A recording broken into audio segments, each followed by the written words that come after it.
جب کبھی تمہیں اپنے رزق میں کمی نظر آنے لگے تو کچھ مال اللہ کو دے کر اللہ کے ساتھ تجارت کر لیا کرو۔ اپنے اندر کی سوچ کو صاف رکھو، کیونکہ کشتیاں باہر کے پانی سے نہیں اندر کے پانی سے ڈوبتی ہیں۔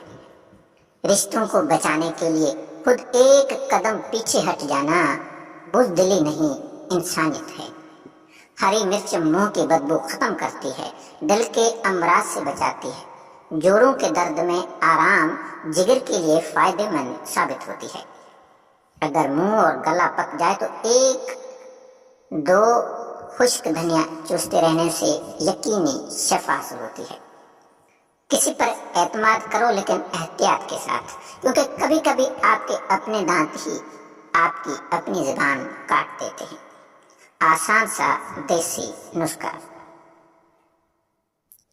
ہر بات کہہ دینے کی نہیں ہوتی، کچھ باتیں سننے کی بھی ہوتی ہیں، کچھ سمجھنے کی، کچھ جذب کر لینے کی، اور کچھ سہ جانے کی بھی ہوتی ہیں۔ ویڈیو اچھی لگے تو لائک کریں۔ اگلی ویڈیو تک دیں اجازت۔ Thanks for watching. اللہ حافظ۔